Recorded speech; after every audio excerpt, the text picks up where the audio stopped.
TikTok is the most popular, if not the most famous social media to this day.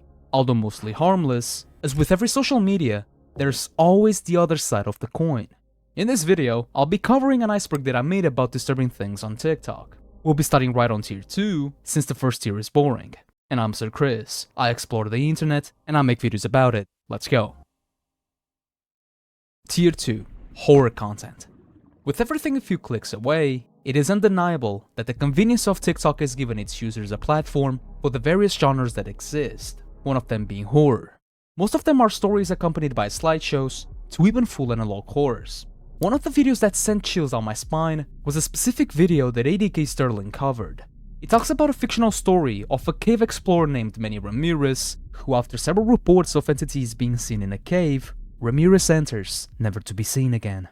Eventually Ramirez is found lifeless, and when they reviewed his GoPro recording, they discovered that the rumors were actually real. In addition to the disturbing image, what scares me the most is the audio. Being this just one of the various horrors that live on TikTok. Challenges. Something that will forever haunt TikTok are its challenges.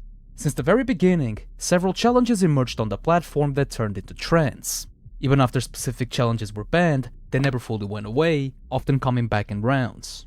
From various inoffensive challenges, such as the frozen honey, where the participant would heat frozen honey, often in huge amounts, resulting in diarrhea or stomach cramps, to the banana and Sprite challenge, where the participant had to eat 2 bananas and drink a can of Sprite, making them vomit, to even deadly challenges, such as the blackout challenge, where the participant would have to hold their breath or choke themselves until they lost consciousness, to even the chroming trend, where the participant had to inhale fumes of cleaning products, nail polish, or even gasoline to get quote-unquote high, obviously being very dangerous.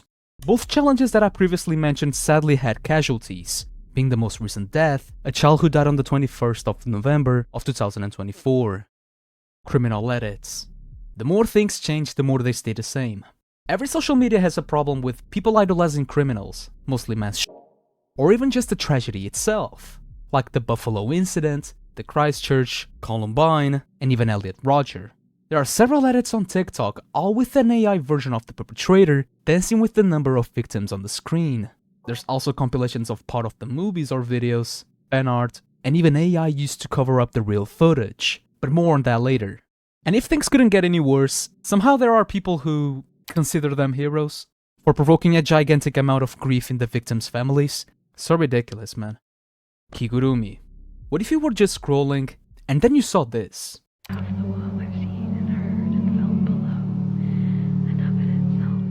Kigurumi is the name of a TikTok account known for posting several strange videos. All of the videos consist of the creator being inside an anime character style costume without saying a single word. The style is known on the internet as dollcore, a style where a person is dressed as a doll and the person in the video is called Kiri-chan. Other videos from this account had nothing special except the eeriness of her being inside of a latex suit. This account became inactive after posting several videos, and now only theories remain, such as this probably being a fake account, or that Kiri-chan is being held captive. Turkey teeth. Turkey teeth is the name of a TikTok trend that grew in the UK, where people would fly to Turkey to file their teeth into fangs just to get implants for the perfect smile for an affordable price. Needless to say that it was very dangerous. In Turkey, not all clinics specialize in this procedure, which means that a poor research can lead you into a very dangerous situation, which has resulted in patients having their teeth extremely filed to the point of getting an infection and even causing gum disease. There was a specific case where a woman suffered from a serious infection in her jaw, which even affected her face and neck, and just to fix this wrong procedure and its consequences in the UK would end up being more expensive. Glitch art. Now we reached my favorite. Glitch art is something so bizarre and at the same time difficult to explain. This type of art consists of various video corruptions that goes along with creepy faces. One of my favorite accounts is called Cas Coyote, who takes this type of style and mixes it with SpongeBob, resulting in something interesting. Artemias, what the golden calf was to Moses, a false god, an idol. Yellow man, expand your horizons. Safe to say that these ones are just trippy and soft compared to the horror ones, which simply are videos with screams, glitches, and unnerving visuals. Anyway, I just hope to not see them in the middle of the night. Tier 3. Creepy AI accounts. We can all agree that AI is unpredictable, even a little too much. There are several accounts that post videos that have been altered, if not entirely created by AI. From funny clips like Most Critical having hallucinations, to Mr. Beast being evil. But there are also several accounts that focus on bringing creepy images to life, such as creepypastas or iconic images. What always stays with us at the end of these videos is, why was it so successful at creeping us out, even though it was poorly executed? As if the combination of unpredictability, with the AI not knowing why and how things work, results in a body horror feeling. Uncanny Valley also comes into play, as these videos portray the entities as a human-like threat, thus triggering this primal fear that has existed with us since our very beginning. Further begging the question, was there really a human-like predator hunting and hiding in the shadows? Rhys Bonner. This one is not an account, but rather a movement made by a heartbroken soul. Rhys Bonner was a person who went missing from Randonautica, Scotland on January 24th, 2019. Rhys was the oldest of 5 brothers and was very close to his mother, Stephanie, as she had given birth to him when she was only 17. He was known for being responsible, gentle, and in general a good kid who would always help around the house. On July 24th of 2019, Rhys ended up leaving to meet a friend in Easter House, a town not far from his, where Rhys said that he would be back around 7:45 PM to watch his favorite football team play on television with his grandfather. This is where information about this case gets scarce. When Rhys leaves the house, he doesn't take his phone or money. That afternoon, he is seen on CCTV cameras in the town of Easter House, accompanied by a tomboyish 45-year-old woman allegedly named Donna Drummond. Eventually, Rhys is last seen at 7:45 PM walking down Garden Street with Donna. 2 days pass and no sign of Rhys, and he's reported missing. On the day Rhys went missing, he was wearing a baseball cap, a long-sleeved Celtic training top, shorts over his trousers, and black shoes. Rhys would eventually be found lifeless on the 8th of August in a weird circumstance. He was found in a marshal between Easter House and the village of Gartloch, wearing only his boxers and his sleeve shirt. 20 yards away from his body, his trousers and shoes were found, with one of the shoes being on a tree, and according to Rhys's mother, his baseball cap was later found on some stairs near the area and it had been freshly washed. More that the scene looked very suspicious. Police said that his death was fully investigated and that drugs may have been the cause of his death, and they ruled it out as not suspicious. Outraged and in grief, Rhys's mother keeps fighting for closure on TikTok, spreading awareness about the malpractice of the Scotland police, such as them dragging her son's lifeless body with a rope for yards, possibly destroying evidence and showing a lack of compassion for the deceased. They also allegedly failed to provide Stephanie the exact location where Rhys was found, which is crucial for the investigation. Although Rhys's perpetrator hasn't yet been caught, his death was not in vain, as Stephanie was able to shape how Scottish police work in such unexplained cases, so that no family has to endure the same tragedy as she did.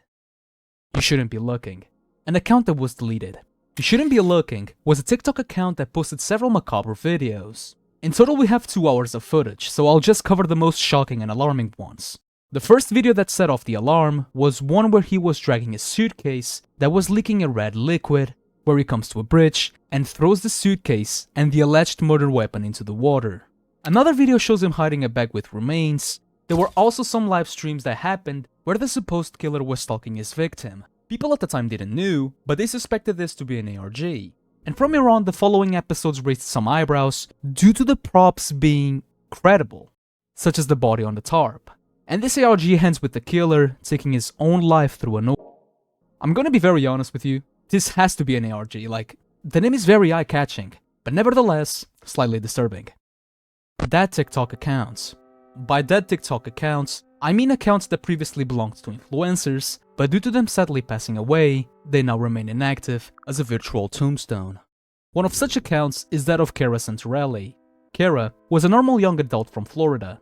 Like everyone else, she had dreams, her career as a TikToker was growing, and she was in a long-term relationship with her boyfriend. At the age of 18, her life was just getting started. In her free time, she would do normal TikToks, lip syncs, dances, and even humor. One of these fun TikToks was posted on the 11th of March of 2023, where she was sitting in her Nissan SUV with the following caption: "When they try to call me a bad driver, but I've never hit a person or an actual car." What was once seen as a lighthearted joke later turned into a haunting TikTok, because 6 days later, Kirra was on Highway 29, where then a Chevrolet sedan came in the opposite direction and crashed into her car, with both drivers dying on the scene, and due to her passing, that same video was later deleted. Another sad case of a virtual tombstone was that of a user called Dominic McShane, a TikToker from New Zealand who began her career in 2024 after being diagnosed with colon cancer. Dominic's intention with her account was to document her journey and spread awareness of the disease in young adults, in which she was successful. At the beginning of the account, she only had 1 to 5 years to live, but 1 year later, after receiving a prognosis, she only had a few weeks to live, thus giving her farewell message on Instagram on the 7th of April of 2025. Dominic sadly succumbed to her illness on the 21st of April of this very year. Both will be missed, and may them rest in peace. Yuka Takaoka. Anyone who would come across this TikTok account would think nothing of it, simply a famous girl having some fun doing what she loves. But there's actually a dark story behind her fame. The owner of this account is called Yuka Takaoka, a Japanese woman known by the internet and locals for having stabbed her boyfriend on May 19th, 2019. But first, a little bit of context. Little is known about Yuka's childhood, but Yuka Takaoka was born in China, and eventually her family moved to Tokyo, where she later in life went to university to study childcare. Anime is the core of Japan, and as obvious as it is, she fell in love with anime, mostly with Yandere characters. But more on that later. Yuka later dropped out of school in 2017 as she preferred to be working than studying, thus later becoming a manager of a hostess club, or a kyabakura in Japanese. A typical bar in Japan staffed by women who give company to customers looking for a good time. These bars normally work with commissions and are competitive, with a leaderboard showing the employees that have been chosen the most, thus having more reputation in the bar. And there's also the opposite. Bars staffed by men for women called host club. None of these normal clubs allow touching or even kissing. It's solely for companionship purposes. Yuka would eventually frequent one of these host clubs, where she met Phoenix Luna. Yuka would slowly but surely get obsessed with him, to the point where Yuka would waste a lot of money just to have Luna for herself. They eventually ended up in a relationship. Every time that Luna had a female customer, he would have to tell her. This obsession came boiling down on May 23rd of 2019, when Yuka saw on Luna's phone photos of him with a female client. Yuka felt betrayed, so at 3:50 AM that night, Yuka stabbed Luna, who was asleep, in the abdomen. Luna woke up, pushed Yuka aside, and with adrenaline still pumping, ran towards the elevator but later fell unconscious, with Yuka allegedly saying in court, "Since I loved him so much, I couldn't help it. After killing him, I too wanted to die." With Luna unconscious, Yuka took him by the elevator to the lobby, where she sat down in front of Luna's body and called for an ambulance. When I saw Luna's blood and how he looked in pain, I realized that I had done something terrible. I didn't want him to die, and I was so scared of him dying that I called the police. Authorities would eventually be called, and then the most famous photo of this case was taken. Yuka was eventually arrested and sentenced to 3 years and a half in prison, and had to pay $31,000 to Luna in compensation, while Luna survived after being in coma for 5 days, in which he forgave her. With this news spreading, she became famous for her beauty and for being a yandere in real life. Tier 4. Minion Incident. This is where things start to get heavy. One of the incidents that happened in 2024 that forever stained TikTok. The Minion Incident, or better known as Minion Gore, was a trend where several accounts used the Minion AI filter in graphic videos with the intention of disguising the graphic content. The filter covered much of the graphic part, but left enough for us to understand what was happening. Some of the most used videos were those of Ronnie McNutt, El Patron, or even the recording of the Christchurch incident. Fortunately, this trend didn't last long, as eventually most of these videos were removed. However, it wasn't the end. After the Minion Filter, they moved on to the Christmas Filter, Lego, and the most recent of them all, the Disney Filter and the Play-Doh Filter. Safe to say that with the evolution of AI, TikTok will never be the same. Randonautica. Randonautica is an application on App Store known for two things: for being an exploration app, and for a case that stained its reputation forever. The app is pretty simple. Think of your location as a pattern of dots. The attractor option would throw you a location marked by the biggest amount of dots, the void option to the least amount, and so on and so forth. But before generating a location, the user will have to set an intention that would manifest in reality. On June 19th of 2020, a group of teenagers, one of them being a TikToker named Doug Henry, ended up trying the application, which took them to Walkie Beach Pier, an area popular among tourists. Among the rocks, the group finds an ominous suitcase. As they got closer, the stench got worse and worse, to the point where it became concerning. Thinking the worst, they called the police, and their thoughts would sadly be right, as the police eventually found more suitcases nearby. These suitcases had the remains of a couple, Jessica Lewis and Austin Wenner, who were killed by their landlord, Michael Dudley, allegedly over unpaid rent. He was eventually sentenced to 46 years in prison. This was just one of the first, but not the last incidents with Randonautica. Now the real question is, does it still work? There's only one way to find out.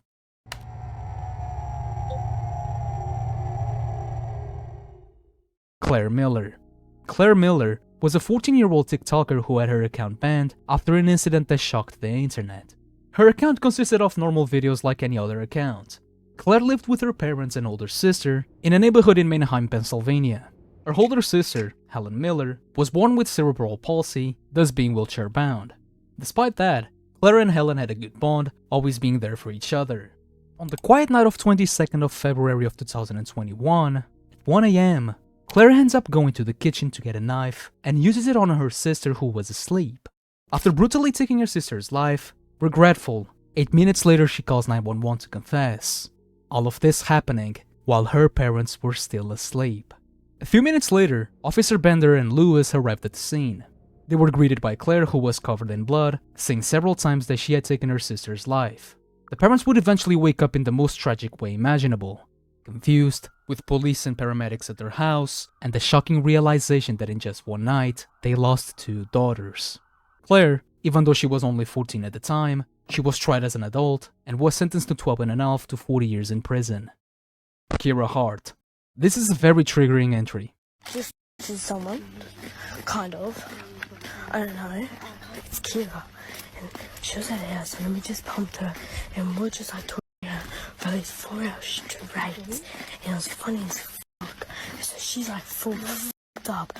Kirra Hart was a 13-year-old teenager from Queensland, Australia, who was lured to a sleepover by 3 of her friends on March 11th of 2023. When Kirra got to the house, the 3 quote-unquote friends, Renisha Granch, 13, Shania Gretsch, 12, and Chloe Denman, 14, tied her up and proceeded to torture Kirra psychologically and physically for 4 hours straight. All of this being recorded and posted on social media for everyone to see. After that excruciating incident, Kirra was accompanied by one of the perpetrators, who threatened to take the lives of the ones she loved if she didn't make up a story. Even after telling her mother that made-up story, Kristen didn't believe it, and later Kirra told her the truth, and both went to the hospital. The damages were so severe that Kirra was left unrecognizable and had to undergo surgery. She was severely swollen, had several bruises on her face and body, had a broken wrist, and a stab wound on her knee. While Kirra was recovering at the hospital, all hell broke loose for the perpetrators. After the video went viral, the group constantly bragged about what they did, showed no remorse, and even tried to fool everyone after making it clear that they actually did it. Kirra would receive a lot of support, to the point where people told Kristen to create a GoFundMe that was able to fund 82,000 Australian dollars. People got so mad, to the point of burning the rentable house where this incident took place. The group was later charged with this crime, and later charged for another that allegedly happened on a bus. But thankfully, Kirra fully recovered and seems to be doing much better. Flowers Don't Growl. Flowers Don't Growl is a TikTok account that exploded after the couple had a scary incident. On April 29th of 2019, Taylor and Chris went camping for 2 days at Fall Creek Falls State Park in Tennessee, which was their last trip before having their baby. Both were excited, especially Taylor, who thought Chris was going to propose to her, thus documenting the whole trip, not knowing that those videos would eventually turn into a disturbing memory. Upon arriving, the couple went to their campsite. After setting up, they went to hike and explore the park. Everything was going well. Both were having a good time, making memories before their new chapter in life. However, on the last night, the silence of the park is broken by the sound of an accident. Worried, the couple ran towards the noise to see if everyone was okay. Upon arrival, the police were called, and the sheriff confirms it to be a DUI situation, but everyone was fine. After proving to the police that they had nothing to do with the accident, they were allowed to leave. First, the couple stopped at the bathroom so Taylor could do what she had to do. As they were about to leave, the couple saw a guy running towards the bathroom. At first, they thought it was funny, but instead of the guy entering the bathroom, he stopped right in front of them and started having a weird conversation while he was playing with something in his hoodie pocket, later confirmed to be a knife. Fearing the worst, especially with no one in the park, Taylor slowly gets more and more scared. The couple tried to cut the conversation short, but when they stepped back, the creepy guy stepped forward. The couple would only start to run when the creepy man tells them a story where he saw a flower that growled. Flowers don't growl. After that, the couple started running, while the creepy man went after them, luckily making it back to the crashing site, where officers were still on the scene. But now, that creepy man was nowhere to be seen. The police escorted the couple to get their things and leave the park. Years later, the creepy man was recognized by Taylor when he appeared on the news after having killed a man, being his real name, James L. Jordan.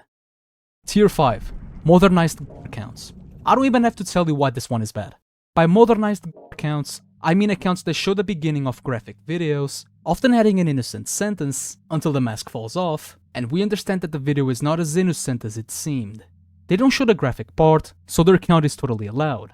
However, they facilitate the spread of said videos by putting the text "full video" in the bio in the end of some of the videos, which then leads the person to a Telegram group, and you can guess the rest of the story.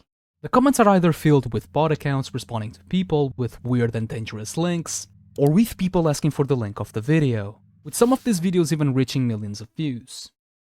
Corn. This is not the first time. TikTok has always had a problem with corn content on the platform, either being shared and sold in private DMs, to literal videos hidden behind a filter. This account somehow bypassed TikTok's flagging system, being the most recent method by apparently adding a spiral or even a mace, or simply by burning the 18+ video on top of an innocent video. If this wasn't horrible enough, these accounts tend to use hashtags that are also searched by a young audience. Here's an update regarding the videos that I was talking about. Thankfully, a few accounts were banned, and some of the videos were indeed removed. However, it's a very hit or miss situation. And if you thought that this was it, in August 2024, TikTok had its sticker sets, where users could save a video and use it to create their own sticker, to use it in the comments or in conversations. I don't have to tell you that obviously, some people took advantage of it to create 18+ stickers to put in the comments. And let's not even talk about thumbnails. This leaves us with two questions. First, why do they always come back? And will TikTok ever be able to fix this issue? Beanbag Adventures. An account created on TikTok that, despite its age, still manages to shock everyone. Beanbag Adventures is the name of an account created on Douyin, the Chinese version of TikTok. This account focused on exploring abandoned areas, with 3 of his videos standing out the most due to its mystery and creepiness. Since the creator of this account never gave us his name, I'll call him Bean just for the sake of the explanation. On those videos, Bean went to investigate an old building, known by locals as nothing more than an old abandoned laboratory. Bean, upon entering and exploring the building, he manages to find an underground tunnel, where one of the rooms held something shocking. In that room, Bean found a water tank that contained what seemed to be decaying bodies. Bean says that it was just movie props, but his reaction said otherwise, as he started to gag. Maybe he said that so the video would stay up for longer on Douyin. The doubt would eventually go down the drain, as he returned months later, only to show that the room now had bottles, baby clothes, and the bodies were more decomposed. Days later, Bean went back for a third time, where deeper in the tunnel he discovered fetuses and a huge amount of adult bones. Despite several dark theories, such as a black market for organs, the government being involved, or even a place used by a mass serial killer, this will remain as one of the most horrifying unsolved TikTok mysteries. And this was the TikTok Iceberg. If you liked this video, YouTube thinks that you will enjoy this one also. Huge thanks to our Patreon supporter Pawn and you viewer for supporting this silly dream of mine, and take care my friend.